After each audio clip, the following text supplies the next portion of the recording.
243 d'Aloha Airlines décolle de la grande île d'Hawaï pour Honolulu. À 7300 mètres d'altitude, l'avion atteint sa vitesse de croisière. C'est alors que le contrôle aérien de Maui reçoit un signal de détresse. Tour de Maui, Aloha 243. Descendons à 13 000. Nous avons perdu toute pressurisation. Déclarons l'état d'urgence. Demandons assistance. Nous n'avons pas de contact avec les PNC. Nous aurons besoin d'ambulance pour les passagers. Vous allez avoir besoin d'une ambulance, correct? Affirmatif. Quel est le nombre de blessés? Aucune idée. Nous n'avons pas de contact avec les PNC. Entendu. Les ambulances sont en chemin. L'aéroport de Kahului à Maui se prépare au pire. Mais ce qu'il s'apprête à voir, personne ne peut s'y attendre.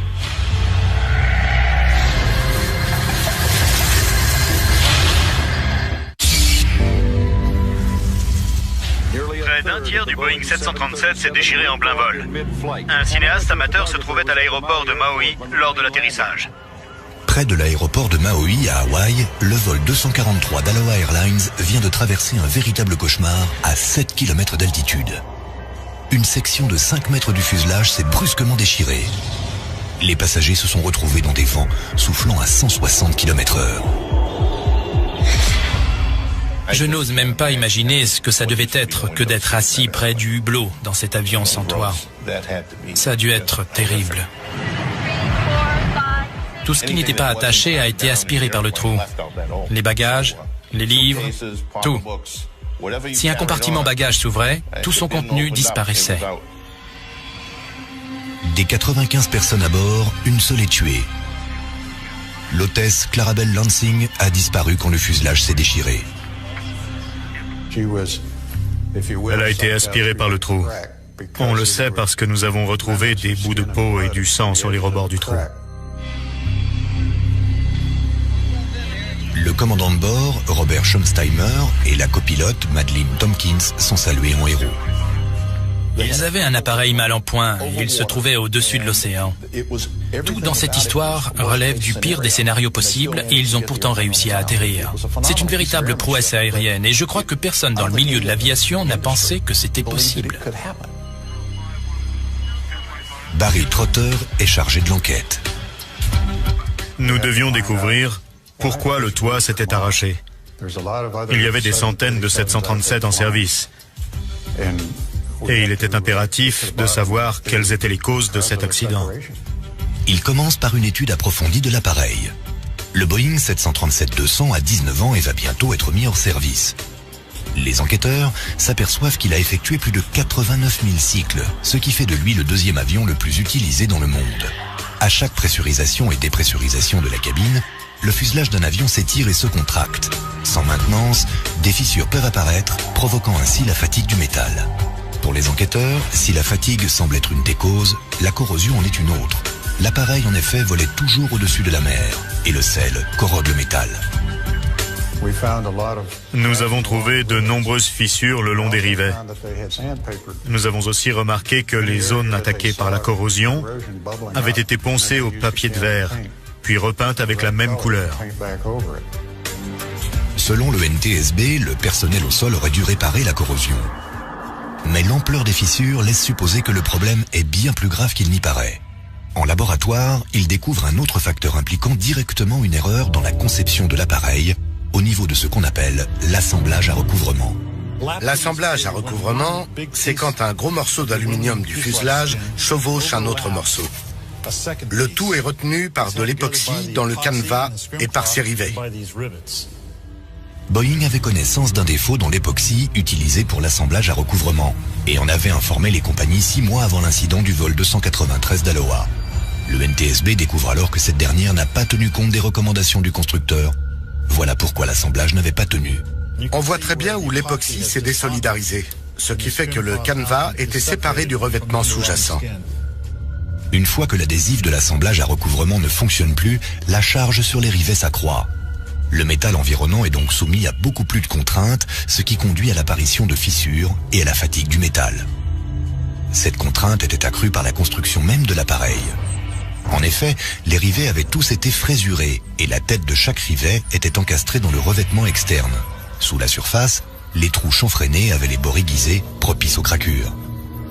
Certaines fissures étaient visibles, d'autres non. À mesure des différents vols, les fissures se sont propagées jusqu'à se rencontrer. Chaque fissure s'agrandit et finit par en rencontrer une autre, qui en rencontre une autre, et ainsi de suite. Et donc, au lieu d'avoir une fissure de 6 mm, ça prend une ampleur disproportionnée. Mis bout à bout, ces 6 mm finissent par faire plusieurs centimètres de long. Un millier de fissures avaient causé l'incident du vol 243 d'Aloha Airlines. Ce phénomène terrifiant s'appelle DMS, ou dommage multisite.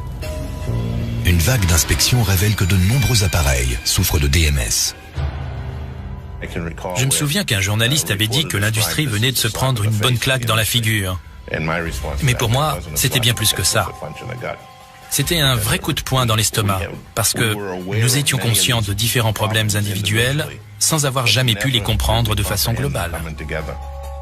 L'administration de l'aviation civile américaine demande alors à toutes les compagnies de renforcer leurs inspections. Elle met également en place un programme concernant le vieillissement des appareils pour trouver la meilleure façon de détecter des fissures dues à la fatigue. Le défi est alors de pouvoir détecter le défaut invisible sans avoir à désosser l'avion. Jusque-là, pour détecter les fissures, les compagnies utilisaient un test électromagnétique appelé contrôle par courant de Foucault. Ce test était très lent parce que chaque rivet devait être analysé séparément. Pire, le test ne faisait pas toujours la différence entre un détail de construction et une fissure. Mais une solution était déjà en cours d'élaboration. Une machine conçue pour les chaînes de montage servait à détecter les fissures dans des composites en fibre de carbone. Après l'accident d'Aloha, les ingénieurs s'emploient à modifier la machine pour qu'elle puisse détecter les fissures dans le métal et qu'elle soit utilisable sur des avions déjà en service.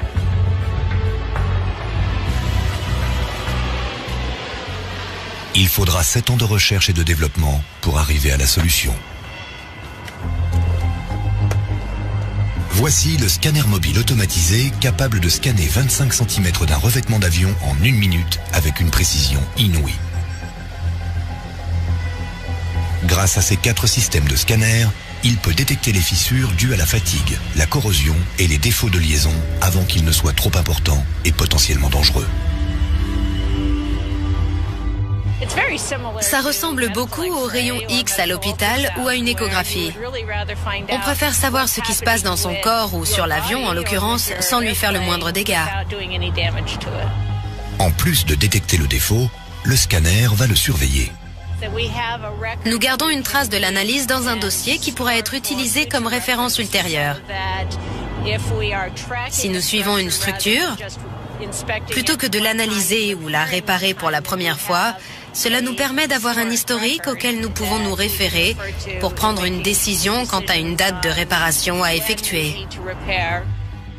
Nos outils, nos méthodes d'inspection et même le processus dans son ensemble ont subi des changements significatifs à la suite de l'accident du vol d'Aloha Airlines. Aujourd'hui, le scanner mobile automatisé est une des nombreuses machines utilisées pour inspecter un avion dans le but de garantir que l'accident du vol 243 d'Aloha Airlines reste unique en son genre. En cette journée du 17 juillet 1996, il fait une chaleur torride à l'aéroport de JFK à New York. À bord du vol 800 de la TWA, 212 passagers se réjouissent de partir pour Paris. Mais une valise mal acheminée retarde le départ. Le 747 patiente 4 longues heures sur le tarmac avant de pouvoir finalement décoller à 20h20. Quelques minutes plus tard, plusieurs pilotes contactent le contrôle aérien pour donner une terrible nouvelle. On vient de voir une explosion à 5507.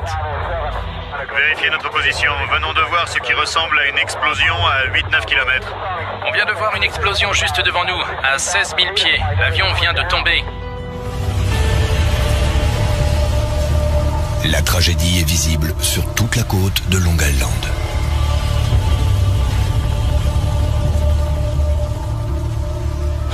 voyez dans l'eau, c'est ce qui reste du vol de la TWA en partance pour Paris depuis l'aéroport de JFK.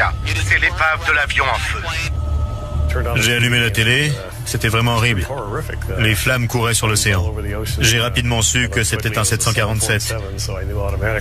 Et j'ai tout de suite compris que nous avions des centaines de morts sur les bras. Je ne me réjouissais vraiment pas du travail qui m'attendait. Bob Benson et une équipe du NTSB sont dépêchés sur les lieux. Les hypothèses vont bon train. Certains disaient que l'avion avait été frappé par la foudre ou par une météorite. D'autres pensaient que c'était un téléphone portable à bord de l'appareil qui avait causé l'explosion. Nous avons dû éliminer beaucoup de suppositions pour calmer les esprits. Les 230 personnes à bord périssent dans l'accident.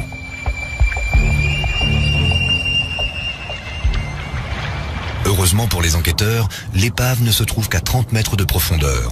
Les enregistreurs de vol sont facilement localisés. Ils sont remontés 7 jours plus tard et les enquêteurs espèrent en apprendre beaucoup. J'étais à l'hôtel, il devait être 20h quand j'ai reçu l'appel. Je m'attendais à ce qu'on me dise que les boîtes noires étaient endommagées et méconnaissables, mais ce n'était pas le cas.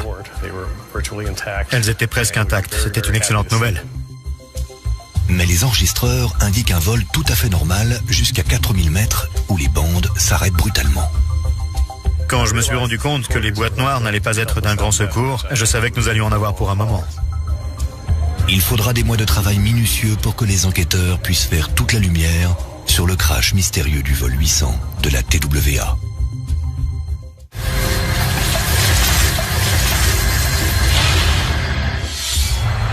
Quand le vol 800 de la TWA explose en plein ciel quelques minutes après son décollage de l'aéroport de JFK à New York, les enquêteurs espèrent que les enregistreurs de vol les aideront à expliquer la catastrophe. Mais les boîtes noires ne donnent rien. La seule solution pour percer le mystère est alors de récupérer l'épave de l'appareil dont les morceaux sont éparpillés sur des kilomètres au fond de la mer. Semaine après semaine, les sauveteurs remontent des milliers de morceaux du Boeing 747. Nous avons retrouvé 95% de l'appareil, ce qui est assez remarquable pour l'époque. Il était crucial de remonter le moindre petit bout à la surface. Un hangar de Long Island abrite un puzzle d'1 million de pièces. Les enquêteurs assemblent progressivement le fuselage.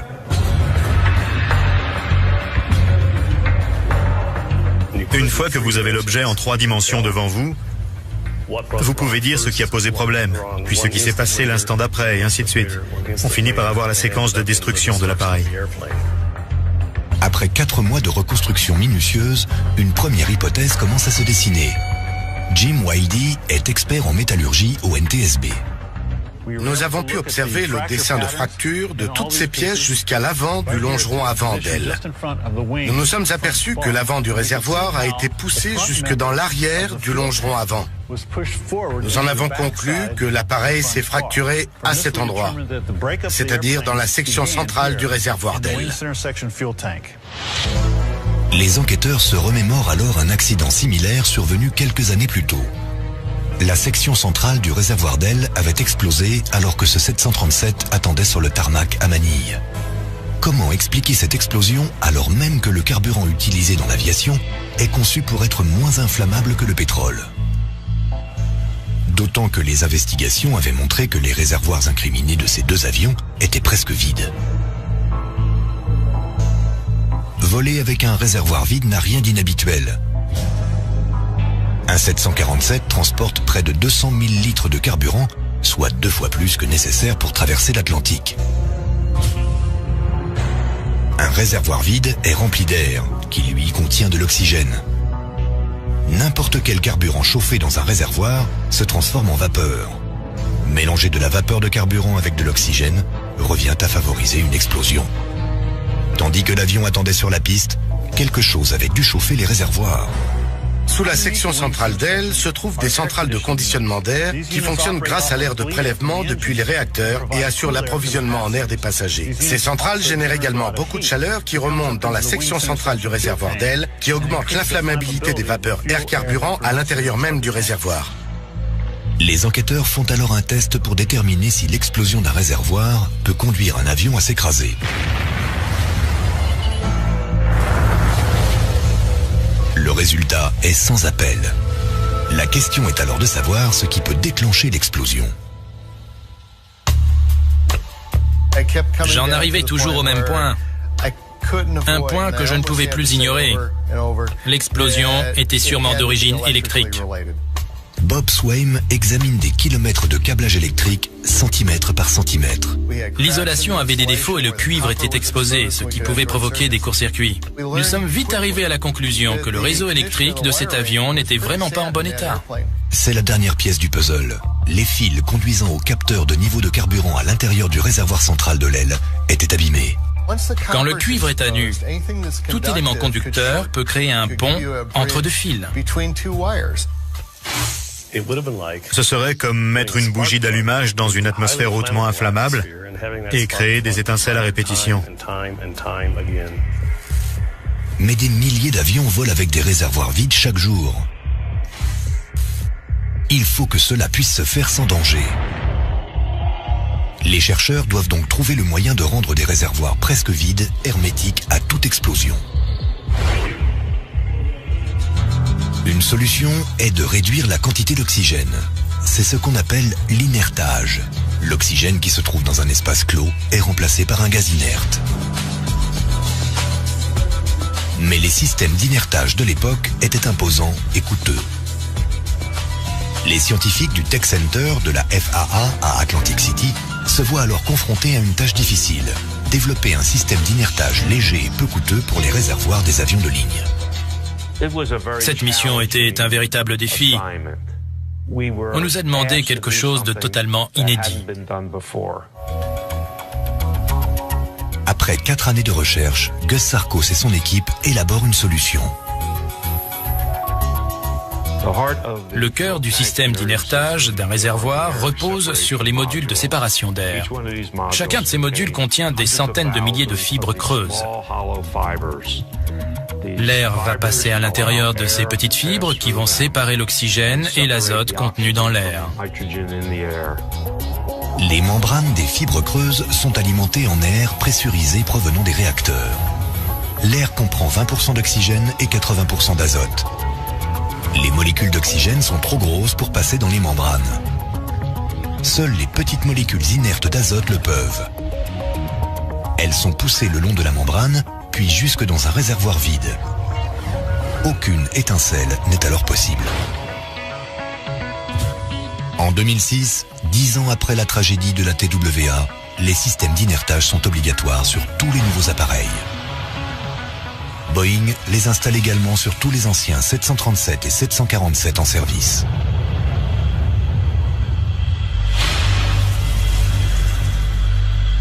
Le 20 décembre 1995, le vol 965 d'American Airlines quitte Miami pour Cali, en Colombie. Les 163 passagers sont pour la plupart en vacances. À 21h41, le contrôle aérien de Cali perd tout contact avec l'appareil. À l'aéroport de Cali, les familles attendent des nouvelles dans l'angoisse.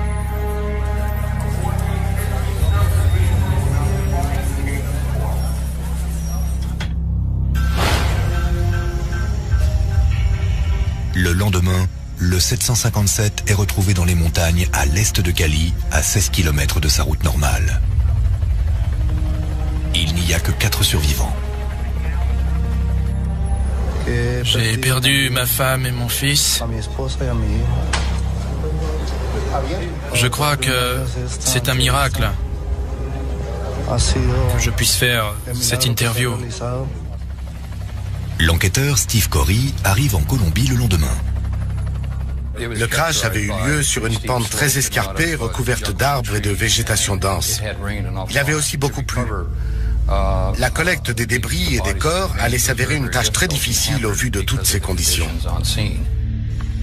L'équipe de Steve Corey parvient à localiser les boîtes noires et découvre pourquoi l'équipage s'est éloigné de l'itinéraire prévu.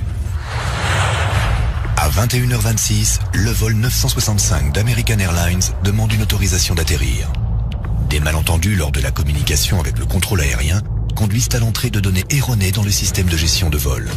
À 21h37, l'avion se détourne de Cali dans un large demi-cercle pour se diriger vers l'est en direction des montagnes. À 21h41, l'équipage s'aperçoit qu'il n'est pas sur la bonne trajectoire. Quelques secondes plus tard, l'avion percute les montagnes.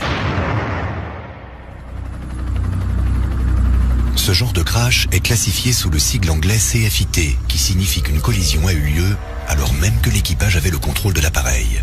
L'enquête détermine rapidement que l'accident n'est pas dû à un défaut de structure. Cet avion était en parfait état, et pourtant il s'est écrasé. Un avion en parfait état s'écrase. Le vol 965 est la dernière victime d'un accident de type CFIT. Dans les années 60, les vols commerciaux ont augmenté, tout comme les accidents de type collision avec le sol en vol contrôlé. La plupart étaient causés par des pilotes désorientés qui souffraient d'une mauvaise visibilité. À l'époque, ils n'avaient aucun système pour les avertir qu'ils étaient sur le point de s'écraser.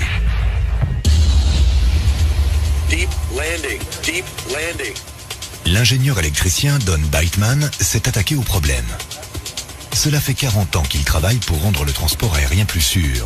Et ce depuis qu'un accident du type CFIT l'a touché de près. Je me suis toujours personnellement impliqué parce que quelques-uns de mes collègues chez Boeing s'étaient écrasés sur une montagne. Don Bateman est parti de la technologie développée pendant la Seconde Guerre mondiale. Le radar altimètre donnait une information cruciale aux pilotes, l'altitude. Cela a sauvé de nombreux équipages de bombardiers lors d'atterrissages de nuit, souvent par mauvais temps.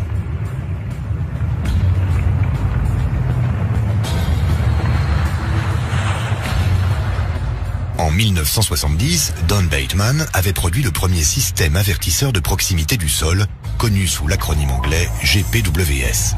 Ce système mesure constamment l'altitude et entre les données dans l'ordinateur, qui va alors comparer l'altitude de l'avion avec sa vitesse et son taux de descente. Si l'avion descend trop vite ou que la topographie du terrain change brusquement, un avertisseur sonore retentit. En 1974, la FAA avait rendu ce système obligatoire sur tous les gros porteurs. Le résultat est qu'il y a eu une énorme chute des accidents de ce type. En 1995, cela faisait des années que tous les avions américains volaient avec le GPWS. Et pourtant, le vol 965 n'a pas échappé à la catastrophe. L'équipage a bel et bien été averti par une alerte sonore du GPWS, 15 secondes avant, je crois. L'équipage a réagi correctement en tirant l'avion vers le haut. Ils ont mis les gaz à pleine puissance pour faire remonter l'avion. Ça n'a pas suffi, il n'y a pas eu assez d'alerte. 30 mètres de plus auraient pu les sauver. L'accident révèle un manque dans l'avertisseur de proximité du sol. Le GPWS ne détecte le sol qu'à la verticale et pas ce qui se trouve devant l'appareil. Si le terrain s'élève brusquement, le système est incapable de prévenir le pilote à temps.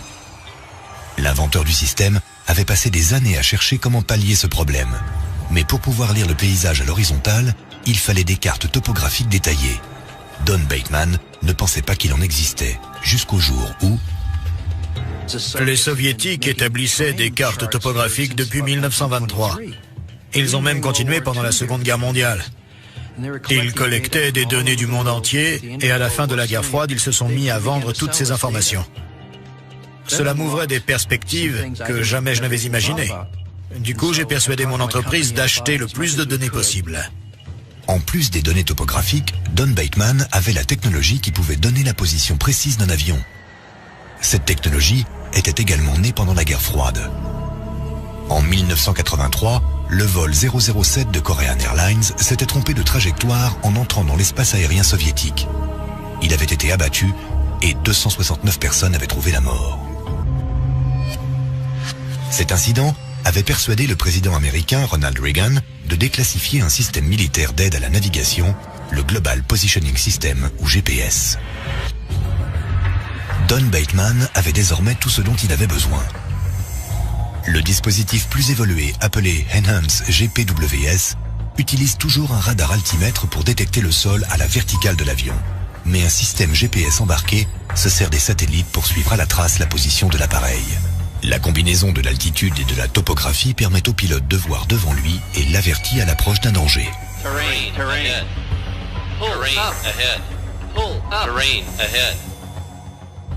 Voici le système en action dans le ciel de l'Arizona.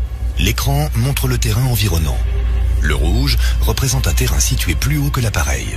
En cas de mauvaise visibilité, il se peut que le pilote ignore qu'il risque d'entrer en collision avec une montagne. Dans ce cas, l'information à l'écran lui sert d'avertissement. S'il l'ignore, c'est alors que retentit Terrain ahead. Terrain ahead. Terrain ahead. Terrain ahead. Terrain ahead. Terrain ahead. Vire à droite. Don Bateman améliorait ce système quand est survenue la tragédie du vol 965.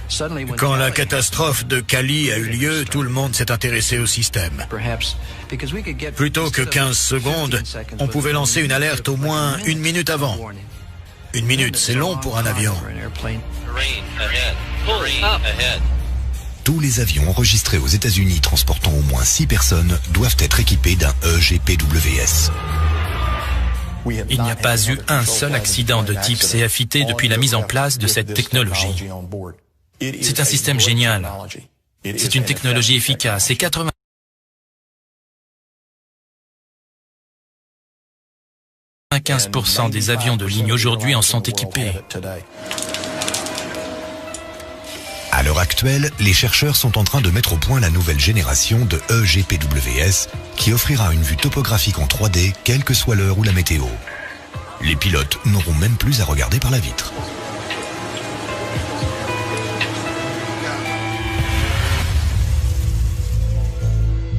À l'aéroport Charles de Gaulle, le 25 juillet 2000, un Concorde d'Air France se prépare à s'envoler pour New York. L'avion le plus rapide du monde est un bijou de technologie et peut se vanter de n'avoir connu aucun accident. Ce jour-là, 100 touristes allemands partent en vacances. Mais l'impensable survient. Le passager d'un camion filme le décollage du supersonique. Quelques secondes plus tard, le vol 4590 s'écrase. Les enquêteurs cherchent à comprendre comment l'avion a pu prendre feu de manière si soudaine.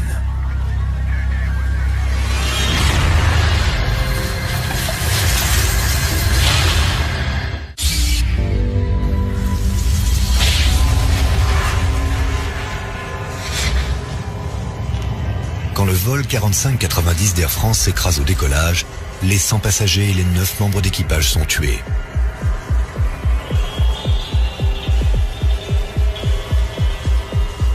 L'accident fait également 4 victimes au sol. Tout le monde était sous le choc. Personne ne voulait croire que le Concorde pouvait être impliqué dans une telle tragédie. Les enquêteurs français et britanniques se mettent immédiatement à chercher la cause de la catastrophe. L'avion avait en grande partie été détruit dans les flammes, mais les boîtes noires sont retrouvées et révèlent l'enchaînement des faits. Le feu s'est déclaré juste avant que l'appareil ne décolle de la piste. L'équipage éteint un des moteurs, pensant qu'il est en feu. Mais il lui est impossible de rentrer le train d'atterrissage. Et quand un second moteur prend feu, il perd le contrôle de l'appareil. 72 secondes après le décollage, le Concorde s'écrase. Si le feu est bien responsable de l'accident, qu'est-ce qui a bien pu le déclencher ? Les enquêteurs s'appuient sur des photos prises par des témoins. On voit clairement que les flammes provenaient de la zone autour du compartiment du train d'atterrissage. Elles provenaient sans doute également des moteurs eux-mêmes. Mais il s'agissait bien plus que d'un simple feu de moteur. Les enquêteurs identifient la source de l'incendie, une fuite d'un réservoir à proximité du train d'atterrissage. Reste encore à savoir ce qui a causé cette fuite. Parmi les débris de l'avion, 2 morceaux d'un pneumatique sont retrouvés, chacun pesant environ 4 kilos. Tout porte à croire à un éclatement. Les 2 morceaux de pneumatique retrouvés s'accordaient parfaitement ensemble.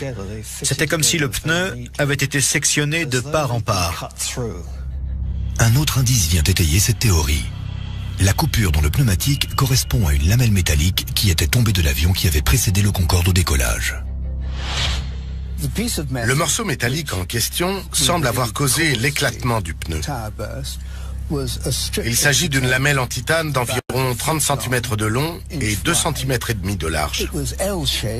Vu qu'elle avait la forme d'un L, elle n'a pas été aplatie par le pneu, mais elle l'a fait éclater. Comment l'éclatement d'un pneu peut-il conduire à un tel accident? Les enquêteurs découvrent un troisième indice. Une petite partie d'un réservoir. Grâce à ces trois indices, ils réussissent à reconstruire ce qui s'est passé. Quand le pneu a éclaté, un gros morceau de gomme s'est détaché et est venu frapper le câblage électrique des ventilateurs de disques de frein. Un autre gros morceau de gomme d'environ 4,5 kg est venu percuter cet endroit-là, près du réservoir numéro 5, provoquant une fuite de carburant. Le carburant a coulé et est entré en contact avec l'arc électrique et a provoqué le départ du feu. Le tout est maintenant de s'assurer qu'une telle chose ne puisse plus jamais se reproduire. Les concepteurs du Concorde développent alors un projet de renforcement des réservoirs en utilisant du Kevlar, une des fibres synthétiques les plus résistantes. Elle est entre autres utilisée dans la fabrication des gilets pare-balles. Le Kevlar est 5 fois plus résistant que l'acier. Un revêtement en Kevlar est installé à l'intérieur des réservoirs. Si le réservoir est perforé, le revêtement en Kevlar bouchera le trou, réduisant ainsi de 95% toute fuite de carburant. La deuxième étape est d'avoir des pneus plus résistants. Les pneus d'un avion sont très particuliers. Ils doivent pouvoir supporter 185 tonnes à des vitesses dépassant les 400 km/h.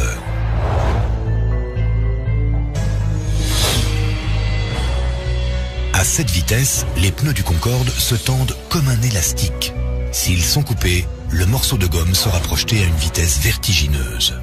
Le défi était vraiment de taille, parce que le fabricant de l'époque ne pensait pas pouvoir élaborer un pneumatique plus résistant et plus sûr.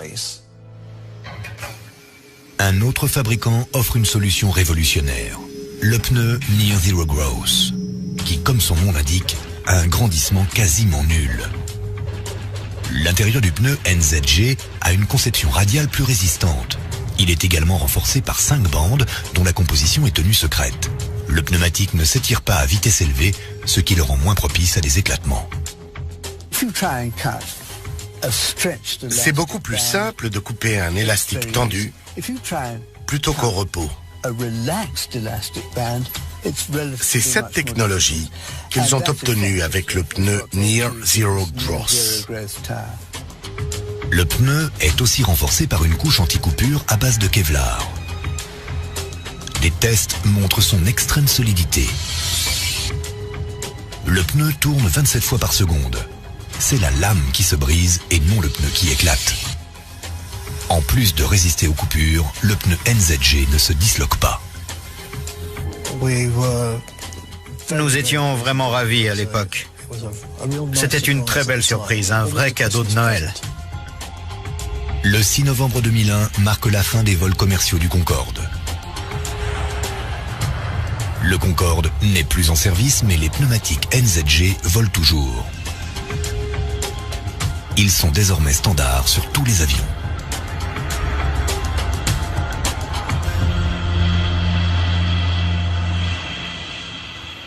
Aujourd'hui, des décennies d'innovation protègent les passagers contre le vent, le feu, la fatigue du métal et les éclatements de pneus. Alors que le transport aérien réduit constamment les distances, des scientifiques continuent de développer de nouvelles technologies pour rendre le ciel encore plus sûr. Un incendie qu'on ne voit pas. Une collision sortie de nulle part. Un siège qui peut tuer. Des scientifiques se penchent sur les mystères des plus gros crashs d'avions et cherchent des solutions pour que voyager dans les airs soit plus sûr. C'est l'enfer.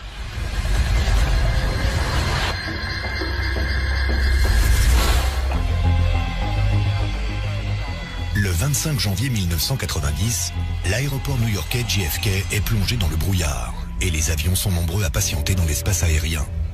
La tour de contrôle guide le vol Avianca 052 dans son approche finale. Mais à 150 mètres d'altitude, le pilote rencontre des turbulences et annule l'atterrissage. On a raté cette approche, altitude maintenue à 1500-2000 pieds. Soudain, le pilote transmet une nouvelle plus alarmante. On est à court de carburant.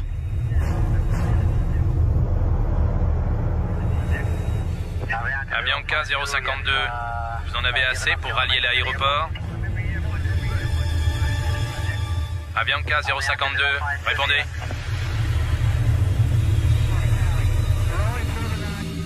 Avianca 052, j'ai perdu votre signal radar.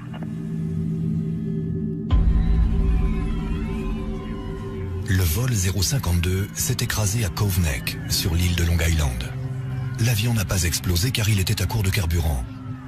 Il s'est brisé en glissant sur le sol en pente avant de s'arrêter. 73 personnes ont perdu la vie et 85 ont survécu. Barry Trotter a travaillé pour le Conseil national de la sécurité des transports, le NTSB. D'après son équipe, les survivants auraient dû être plus nombreux. Beaucoup sont morts à cause d'une défaillance des sièges. Les ceintures de sécurité ont tenu, mais pas les sièges. Ils ont bougé et les passagers ont été projetés sur les personnes assises devant eux. Le fuselage a résisté et a protégé les passagers. Ce sont les sièges qui les ont tués. Les sauveteurs ont dit que toutes les ceintures de sécurité étaient bien attachées, mais les sièges ne sont pas restés arrimés au plancher, rendant caduc le système d'attache et de protection. Les gens ont volé avec leurs sièges. Ce n'est pas la première défaillance des sièges. 8 ans auparavant, Washington a connu la même horreur avec la chute du vol Air Florida 90 dans le fleuve Potomac. Les enquêteurs ont découvert que les victimes du crash n'ont pas été tuées par la collision de l'avion avec le pont et le fleuve. En réalité, elles sont mortes quand les sièges se sont décrochés. Au moment du crash de Cove Neck en 1990, l'aviation a connu une véritable révolution informatique. Mais en cabine, les passagers vivent toujours dans les années 50.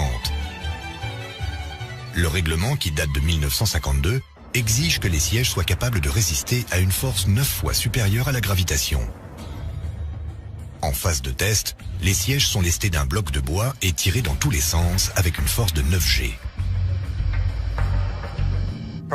Le problème de ce test, c'était qu'il était statique. En termes techniques, on appelle ça une charge statique, alors qu'un crash est une charge dynamique. Dans les années 70, les ingénieurs effectuent des tests dynamiques, mais uniquement sur le fuselage. Il faut attendre 1981 pour que l'administration de l'aviation civile américaine, la FAA, se décide à effectuer des tests dynamiques sur les sièges. L'une des vidéos les plus spectaculaires qui illustre le problème des sièges 9G a été baptisée le Freddy volant. Cette vidéo met en lumière les défauts des sièges. Leurs pieds sont rigides et fixés sur un rail ultra léger. Sous la force de l'impact, le rail ondule. Tout s'enchaîne alors. Les pieds, fondus dans un acier fragile, sont incapables d'absorber l'énergie cinétique générée par le crash.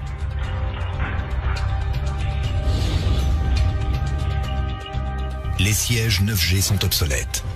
Ils doivent pouvoir supporter une force plus importante.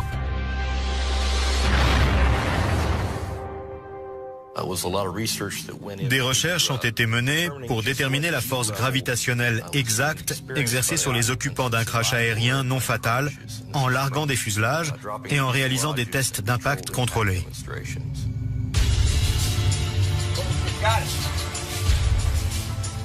Au centre de test de la NASA dans l'État de Virginie, les résultats indiquent que les passagers ainsi que le plancher de l'appareil peuvent survivre à des impacts allant jusqu'à 16 G.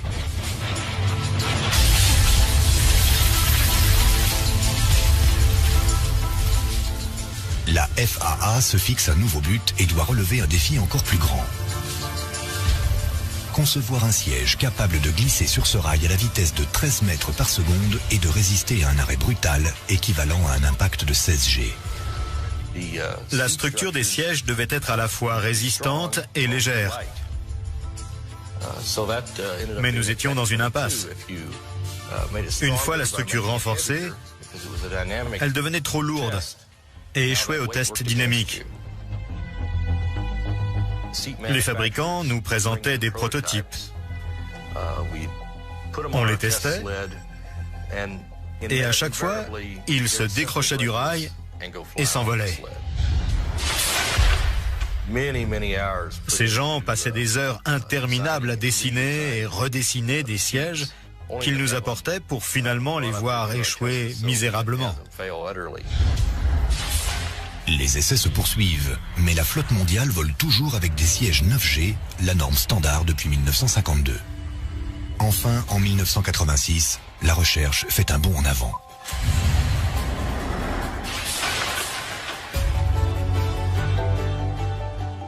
Les chercheurs ont ajouté un goujon flexible à l'extrémité du pied. Lorsque le rail ondule, le pied pivote mais ne casse pas. Les pieds sont en fait en forme de C. En cas de crash, le pied arrière se tend tandis que le pied avant se comprime. Le siège se tasse et absorbe la majorité de l'énergie cinétique due à l'impact. Quand on a vu le siège tenir à 16 G,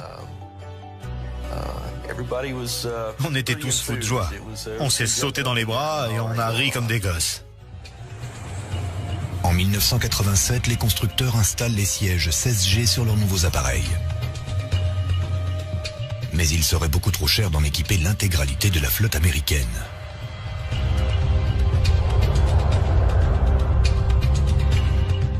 Deux ans plus tard, un Boeing 737 s'écrase sur une autoroute en Angleterre. Le Boeing était sorti de la chaîne de production il y a 4 mois. C'est un tel carnage qu'à la froide lumière du jour, on peine à croire qu'il puisse y avoir des survivants. 47 personnes ont été tuées, mais d'après les experts, la majorité des 74 survivants doivent leur vie au nouveau siège 16G. C'était le premier crash d'un avion équipé des nouveaux sièges 16G que nous avions nous-mêmes testés ici. Le vol Avianca 052, qui s'écrase à Cove Neck un an plus tard, est toujours équipé des anciens sièges. Les spécialistes estiment que des vies auraient pu être sauvées si l'avion avait été équipé des nouveaux sièges 16G. Il faudra attendre 2009 pour que ces derniers soient obligatoires sur tous les appareils. Los Angeles possède l'un des espaces aériens les plus fréquentés du monde. En 2008, en l'espace d'un mois, près de 60 millions de passagers sont arrivés en ville ou l'ont quitté par la voie des airs. On dénombre 25 aéroports sur une surface de 18 000 km², employant près de 300 contrôleurs aériens. Le 31 août 1986, le temps est clair et la visibilité de 22 km. À 11h46 du matin, la tour de contrôle de LX autorise la descente du vol Aéromexico 498. À son bord, 58 passagers et 6 membres d'équipage. 6 minutes plus tard, le TC-9 disparaît des écrans radars. Un amateur a photographié l'avion en pleine chute. Plusieurs tonnes d'aluminium et de pièces sont tombées de façon incontrôlable. Le DC-9 s'écrase sur Cerritos, une banlieue de Los Angeles. Et il y avait des flammes et de la fumée partout. Les dégâts étaient gigantesques, c'était le chaos. Les secours font une macabre découverte. L'épave appartient à 2 avions. Dans la cour d'une école, ils découvrent le fuselage d'un petit monomoteur. 67 passagers et membres d'équipage ont perdu la vie, ainsi que 15 personnes au sol. Les enquêteurs doivent maintenant comprendre comment 2 avions ont pu se percuter par temps clair dans un espace aérien aussi surveillé.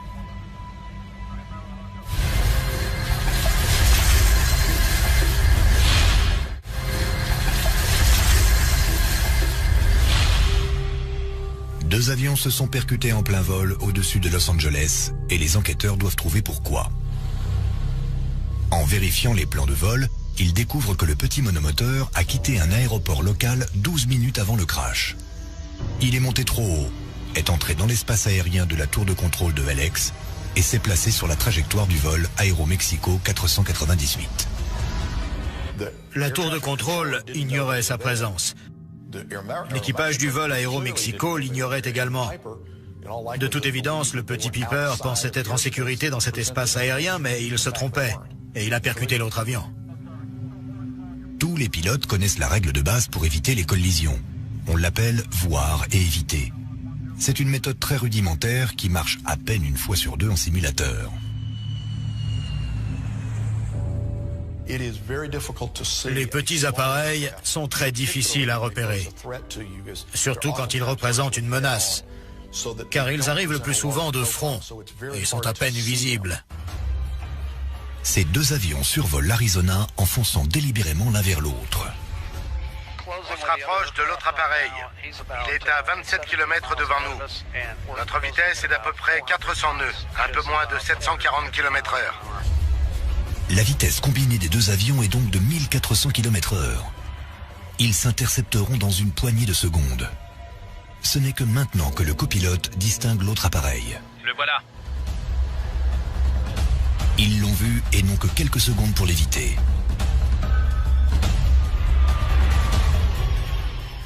Il est à gauche. Si les pilotes n'avaient pas cherché à repérer l'autre avion, les deux appareils se seraient probablement percutés. L'œil humain distingue très mal les points à l'horizon. Quand on vole vers un autre appareil, le point reste immobile et il est très dur à repérer, même par temps clair. Il ne parle plus. Les chercheurs du MIT, l'Institut technologique du Massachusetts, ont étudié l'efficacité du voir et éviter. Lors de la catastrophe aérienne de Cerritos, les avions se rapprochaient à près de 300 nœuds. Ça signifie que pour pouvoir éviter l'autre avion, il fallait le repérer à 1,5 km de distance, soit environ 13 secondes avant la collision. À une telle distance, le Piper était gros comme une pièce de 1 centime placée à 12 mètres.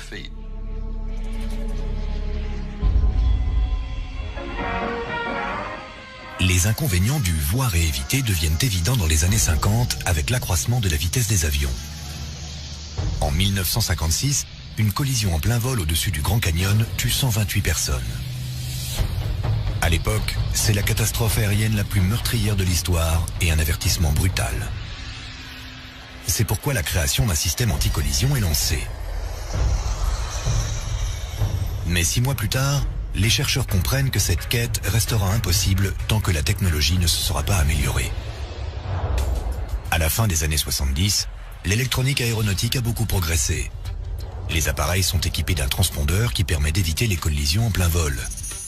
Grâce aux signaux des transpondeurs et à des récepteurs au sol, la tour de contrôle connaît la position d'un avion, son altitude et son indicatif radio. Mais les transpondeurs ne sont pas infaillibles et les pilotes doivent être avertis par les aiguilleurs du ciel. En 1978, en approchant de San Diego, un 727 percute un petit avion. 137 personnes trouvent la mort. Touché par cette tragédie, John Andrews et son équipe au MIT mettent au point un système anti-collision baptisé TCAS. Ils souhaitent développer un système d'avertissement intégré au cockpit capable de signaler au pilote la proximité d'un autre appareil. Des heures et des heures de tests ont été effectués pour perfectionner le système et être certain de son bon fonctionnement une fois installé. John Andrews teste son prototype lors d'une reconstitution de la catastrophe de San Diego. On a équipé un 727 et un avion plus petit, exactement les mêmes modèles que lors du crash. Tous deux ont volé avec le TCAS afin de savoir si cet équipement électronique aurait pu permettre d'éviter l'accident. La réponse était oui. Le système était opérationnel et pouvait fonctionner avec les transpondeurs déjà en place. Le TCAS envoie un signal au transpondeur situé dans un rayon de 64 km. Les transpondeurs des avions alentours transmettent alors leur altitude, leur vitesse et leur indicatif radio. Si deux appareils risquent de se percuter, le TCAS demande à l'un de monter et à l'autre de descendre. Mais ce système coûte très cher, 44 000 € pièce. Pendant un certain temps, beaucoup ont rechigné à dépenser une telle somme pour équiper les vols commerciaux. Cette technologie était considérée comme trop coûteuse. 8 ans plus tard, la collision aérienne au-dessus de Cerritos n'est pas sans rappeler la catastrophe de San Diego. L'accident tragique de Cerritos a largement contribué à faire sortir le TCAS du stade expérimental pour devenir un équipement utilisé quotidiennement. Après le drame de Cerritos, la FAA rend obligatoire le TCAS sur tous les gros appareils américains. En 1993, il est exigé sur tous les avions transportant plus de 30 personnes.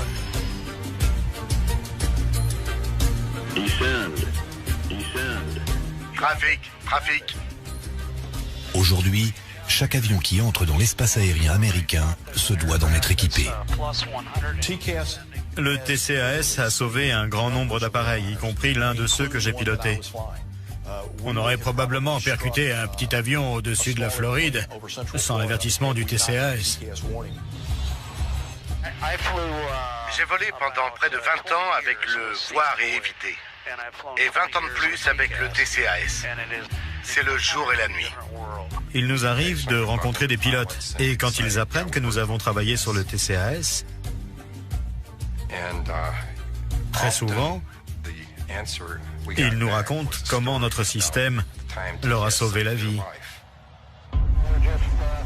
Le 1er juin 1999, le vol American Airlines 1420 reliant Dallas à Fort Worth entame son approche finale à Little Rock, dans l'Arkansas. Alors que l'appareil se dirige vers la piste 4R, il traverse un orage. C'était la nuit. Il y avait un gros orage et l'avion était très en retard. Il a atterri sur une piste détrempée par la pluie avec un vent en rafale. Il a dû atterrir à une vitesse très élevée à cause des conditions météo. Il a dévié sur le côté, puis redressé. Il a quitté la piste à toute allure. On ne s'est pas arrêté, on a glissé. Une hôtesse nous a crié de nous accrocher. Il a voulu faire tourner l'avion et on a dérapé. Je me suis accrochée et j'ai prié pour revoir mes parents. La majorité des 146 personnes à bord a survécu. Mais le pilote et 10 passagers ont trouvé la mort. L'avion a fini sa course au bord de la rivière Arkansas. Les enquêteurs ont reconstitué les derniers instants du vol. L'avion a quitté la piste d'atterrissage à toute allure, puis il a percuté une passerelle et s'est brisé en 3 sections avant de prendre feu. D'après les enquêteurs, le pilote n'aurait pas dû tenter d'atterrir au beau milieu d'un orage de niveau 6, c'est-à-dire le degré maximal. L'accident est classé dans la catégorie dépassement de piste. La plupart de ces accidents ne font pas les gros titres. Ce sont des non-événements qui se résument à un avion coincé dans la boue. Pourtant, les dépassements de piste arrivent plus souvent qu'on ne le croit. Rien qu'aux États-Unis, on en compte un tous les 10 jours, aussi bien au décollage qu'à l'atterrissage. Ils sont responsables d'un quart des décès de l'aviation. Le vol Southwest Airlines 1455 a fait une sortie de piste en atterrissant à Burbank, en Californie, et s'est arrêté juste devant une station-service. Les autorités fédérales déclarent qu'il devrait y avoir plus de 25 mètres entre un 737 en accélération et un quartier très peuplé. La FAA recommande une zone de sécurité de 300 mètres supplémentaires en bout de piste. Mais la plupart des aéroports américains ont été construits avant l'ère des réacteurs, pour des avions à hélice qui avaient besoin de moins d'espace pour décoller et atterrir. Les aéroports les plus anciens n'ont d'ailleurs pas la place de s'agrandir. C'est le cas de Little Rock, l'un des plus vieux aéroports des États-Unis. La zone de sécurité de la piste 4R ne mesure que 140 mètres, soit moins de la moitié de ce que recommande la FAA. L'aéroport international JFK de New York est encore plus limité, car il est bordé d'eau sur 3 côtés. Le 28 février 1984, un DC-10 quitte la piste 4 et termine sa course dans la Jamaica Bay. Les 177 passagers et membres d'équipage ont miraculeusement survécu. Pam Phillips est responsable de l'exploitation aéronautique à JFK. Après ce dépassement de piste, on s'est demandé ce qu'on pouvait faire pour faire avancer les recherches et trouver des solutions nouvelles, jamais envisagées jusqu'ici. Il faut trouver un moyen de stopper les avions rapidement et sans danger avant leur sortie de piste. Les chercheurs se tournent d'abord vers les porte-avions, le seul endroit où cette méthode est employée quotidiennement. Le système d'appontage peut stopper un avion militaire volant à 350 km/h en seulement 180 mètres.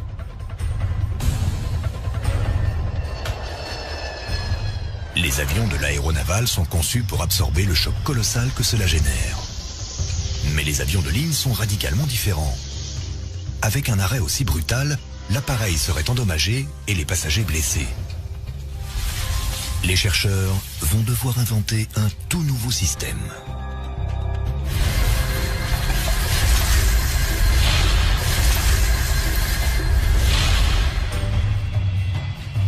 Après un crash à l'aéroport JFK de New York en 1984, les scientifiques cherchent un moyen sûr d'immobiliser les avions pour éviter les dépassements de piste.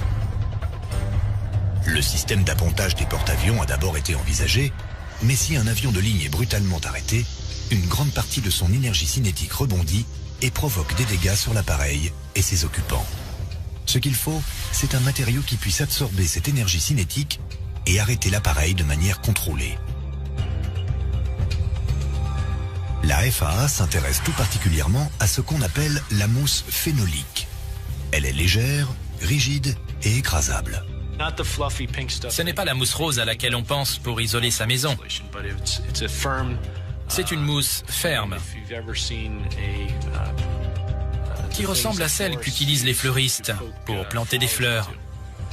Le problème, c'est que cette mousse est inflammable. En cas d'accident et de fuite de carburant, la mousse pourrait absorber le kérosène et alimenter un incendie. C'est un échec, mais les scientifiques n'abandonnent pas pour autant l'idée de la mousse. Ils se tournent alors vers un béton mousse, un béton spécial mélangé à du savon liquide qui emprisonne les bulles d'air. Il est solide, mais beaucoup plus léger que le béton normal et ininflammable. On pensait vraiment être sur la bonne piste avec ce matériau cellulaire. Il est résistant, mais par certains côtés, il est aussi très fragile. Ce béton est suffisamment solide pour résister au souffle des réacteurs jusqu'à 185 km/h, ainsi qu'aux écarts extrêmes de température que connaissent les pistes nord-américaines. D'après les simulations informatiques, il est aussi suffisamment fragile pour céder sous le poids d'un avion.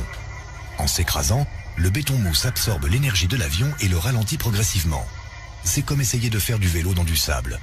Les enquêteurs pensent avoir trouvé la solution, mais il faut d'abord la tester. Le premier essai a été réalisé en mai 1996 avec un lit de béton de 116 mètres de long et de 12 mètres de large. Nous avions emprunté à la FAA un Boeing 727.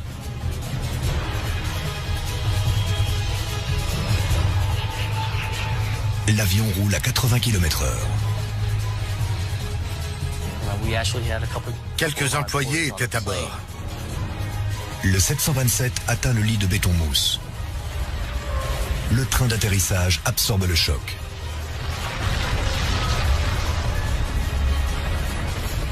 Les 40 tonnes de l'appareil sont rapidement immobilisées. Le plus étonnant, c'est que l'avion s'est arrêté 5 mètres plus tôt que ce que notre ordinateur avait calculé.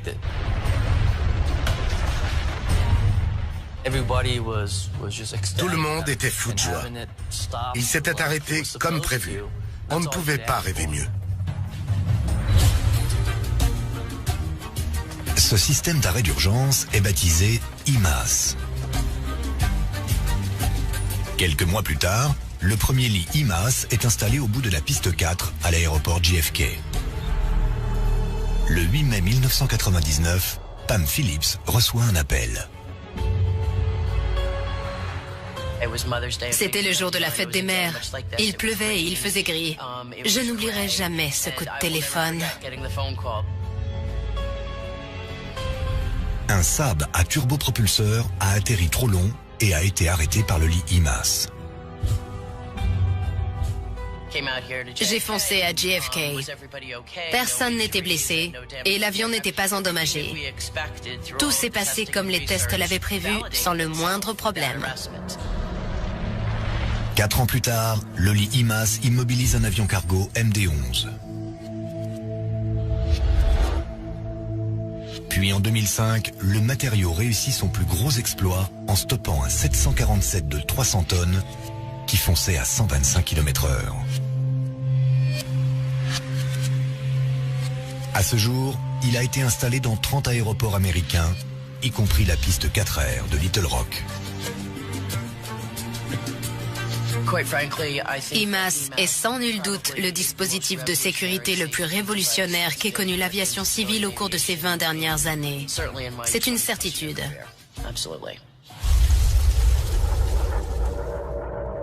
Le 2 septembre 1998, le vol Swissair 111 à destination de Genève transporte 229 personnes. Il survole le Canada à 10 000 mètres d'altitude. Le contrôleur aérien Bill Pickrell a bientôt fini sa journée de travail. À 22h15 heure locale, on a appris qu'un vol de la Swissair était dévié vers Halifax pour effectuer un atterrissage de précaution. Swissair 111, déclarons panne. Il y a de la fumée dans le cockpit. Demandons déroutement immédiat. Un panne est un signal d'urgence dont la gravité est moins élevée que celle d'un signal de détresse. Il ne pensait pas que c'était grave, mais l'avion s'apprêtait tout de même à survoler l'Atlantique Nord. Des précautions doivent être prises avant l'atterrissage. On doit larguer du kérosène. Peut-on le faire dans cette zone pendant la descente? Pouvez-vous faire demi-tour vers le sud ou voulez-vous rester plus près de l'aéroport? Stand-by, un instant. Il n'y avait aucune urgence dans la voix du pilote. Nous ne pouvions pas deviner que la situation à bord s'aggravait. Nous sommes entre 12 000 et 5 000 pieds. Déclarons urgence à 0124. Swissair 111, check, vous pouvez larguer le kérosène. La réponse du pilote est brutalement interrompue. Sans contact radio, Bill Pickrell ne peut que fixer son écran radar, tandis que l'avion vole de manière erratique vers la mer, avant de disparaître. Pendant les 5 ou 6 minutes qui ont suivi, je me suis senti totalement impuissant. Je craignais le pire, j'étais certain qu'il était tombé dans l'eau.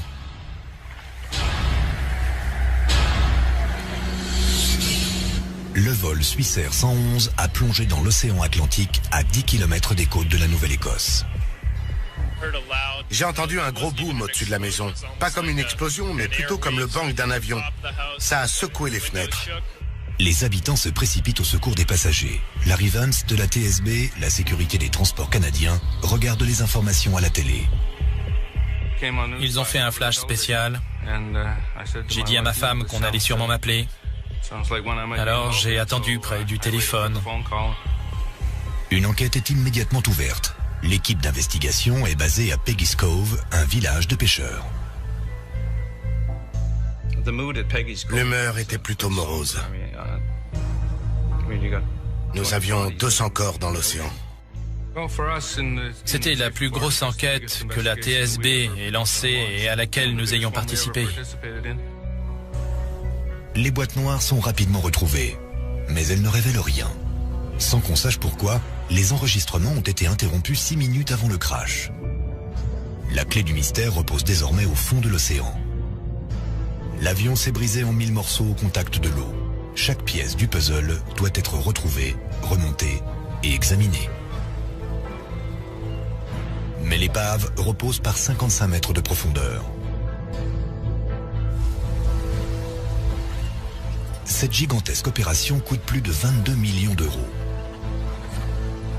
Au bout de 15 mois, 98% de l'appareil a été repêché. Chaque morceau est minutieusement lavé, classé et examiné dans un hangar.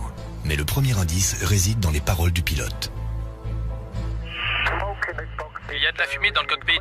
Demandons déroutement immédiat. Les restes de l'épave sont calcinés. On a retrouvé du plastique fondu dans le cockpit. Les commandes ont brûlé et les câblages ont été détruits. De toute évidence, un grave incendie s'est déclaré à bord. Et c'est vraisemblablement la raison pour laquelle les enregistreurs de données ont arrêté de fonctionner 6 minutes avant le crash. Afin de trouver l'origine de l'incendie, l'équipe reconstitue les 9 mètres de l'avant de l'appareil. On a reconstruit l'avion sur une armature afin de visualiser l'étendue des dégâts causés par l'incendie. Nous voulions savoir où il avait commencé et jusqu'où il s'était propagé. Les enquêteurs découvrent que l'incendie s'est déclaré au-dessus du cockpit, dans une zone surnommée le grenier. Un incendie caché est ce qui peut arriver de pire à bord d'un avion. S'il n'est pas détecté, et à moins qu'il ne s'éteigne tout seul pour une raison quelconque, les flammes vont se propager dans l'appareil et finiront par provoquer sa chute. Si le feu s'est déclaré dans le grenier, l'incendie est probablement d'origine électrique. 230 km de câbles courent dans tout l'appareil. Et le grenier renferme des milliers de fils.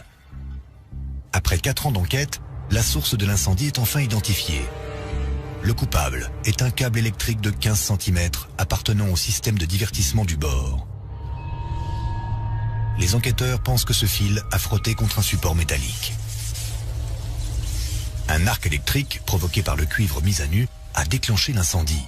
Les flammes ont détruit les câbles électriques reliés aux instruments de vol, entraînant la chute de l'avion dans l'océan.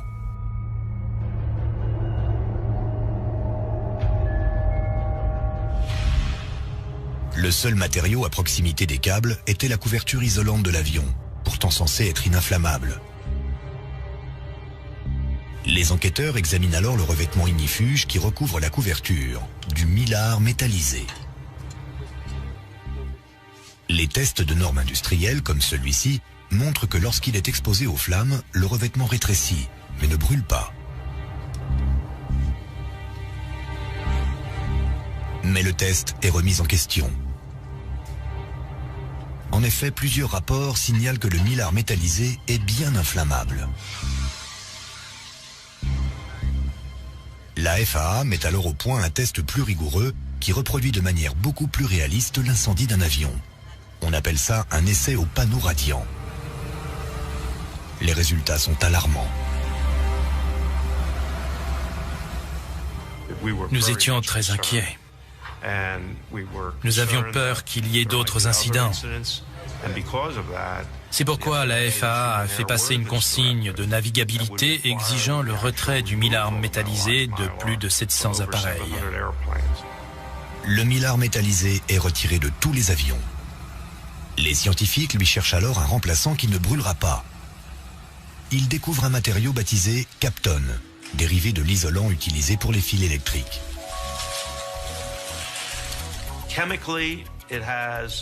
Sa composition chimique produit un résidu charbonneux lorsqu'il est exposé à la chaleur. Ce résidu lui permet de résister aux flammes.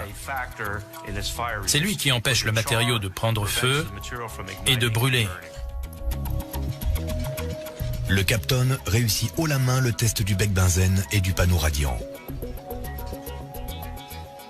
Mais pour ne prendre aucun risque, la FAA lui fait subir l'essai ultime. 15 secondes sous une flamme à 980 degrés. À pareille température, l'avion fondrait littéralement. Ce qui compte, c'est qu'une fois la flamme éteinte, le feu ne se propage pas et s'éteint de lui-même immédiatement. Ce matériau remarquable qui tapisse le fuselage des avions garantit que l'horreur d'un incendie caché ne se reproduira plus jamais.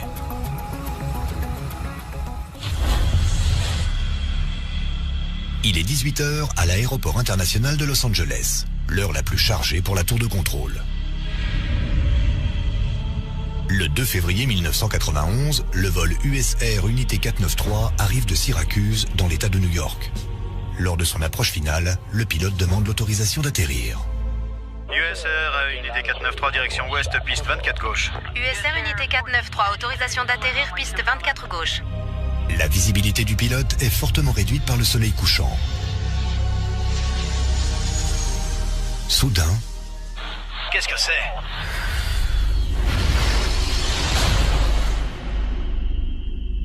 à leur arrivée, les services d'urgence font une découverte ahurissante. Les pompiers ont découvert au bout de 4 minutes qu'un second avion était impliqué dans l'accident. Ils ont compris que l'hélice ne pouvait pas appartenir au 737. Et ils sont retournés chercher les restes de l'autre avion. L'hélice appartenait à un turbopropulseur de SkyWest qui attendait sur la piste 24 gauche l'autorisation de décoller. Les 12 personnes qu'il transportait ont été tuées, ainsi que 22 passagers à bord du 737. John Cox se rend rapidement sur les lieux pour enquêter. Le 737 était très endommagé par la collision et l'incendie qui a suivi. L'autre avion était écrasé sous le Boeing. C'était une scène particulièrement difficile. Les contrôleurs aériens étaient au courant de la présence des deux avions. John Cox et son équipe doivent donc découvrir comment une telle tragédie a pu avoir lieu.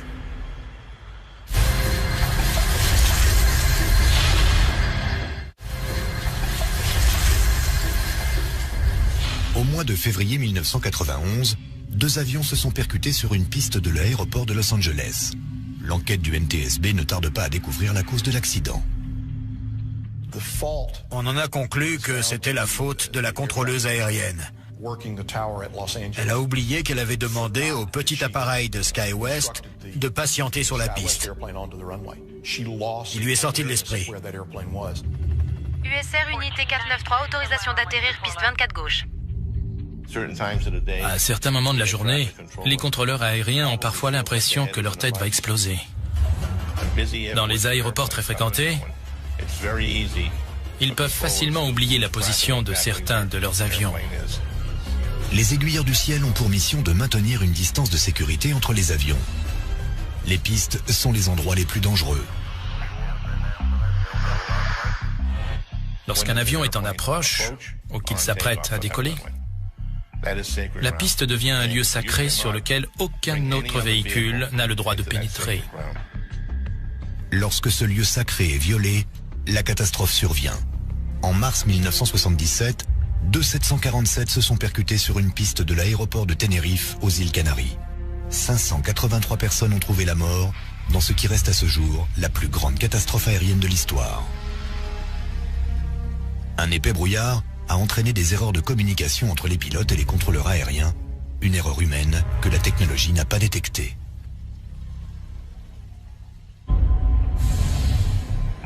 Contrôler le trafic aérien est l'un des métiers les plus difficiles au monde. Cette piste est fermée, dirigez-vous. Allez à gauche, bravo, pour laisser la place à... Un 777 arrive, allez à gauche, bravo.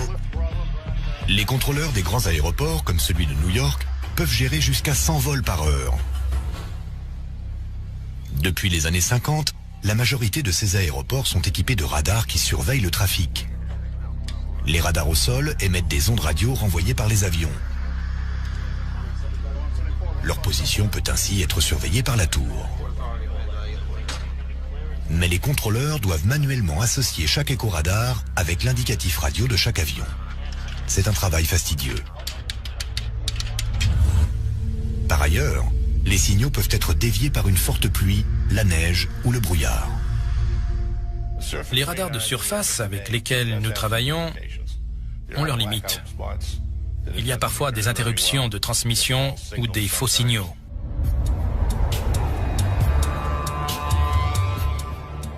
Mais une équipe basée à Syracuse dans l'État de New York a trouvé une solution.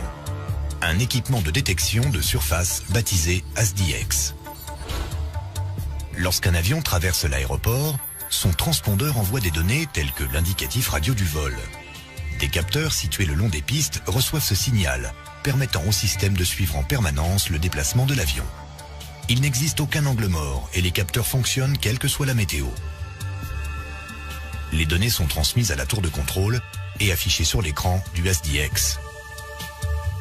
Celui-ci montre en permanence la progression du trafic sur le plan de l'aéroport. les contrôleurs peuvent rapidement empêcher les collisions. Nul besoin d'identifier manuellement les avions, car le système affiche automatiquement les indicatifs radio de chaque vol.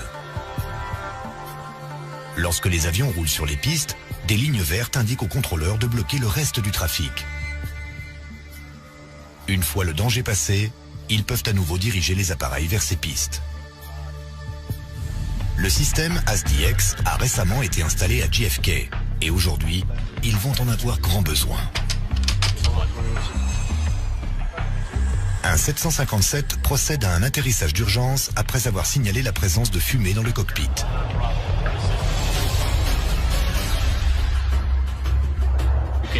Contact au sol à 121,9, mais ils veulent inspecter l'appareil. Dans le pire des cas, ils vont déployer les toboggans et on aura des gens partout. Je ne veux aucun avion sur Alpha et Bravo. Personne. Si les passagers doivent être évacués, les aiguilleurs risquent de devoir fermer des pistes. Lorsque c'est le cas, l'écran l'indique par une croix. Et si un avion approche de cette piste, ASDX émet une alerte sonore.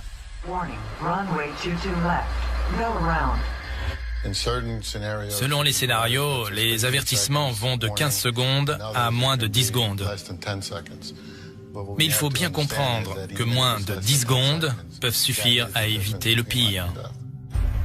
ASDX peut fortement réduire les risques qu'une tragédie comme celle du vol US-Air Unité 493 se reproduise. En 2009, 17 aéroports américains sont équipés de ce système, y compris LX.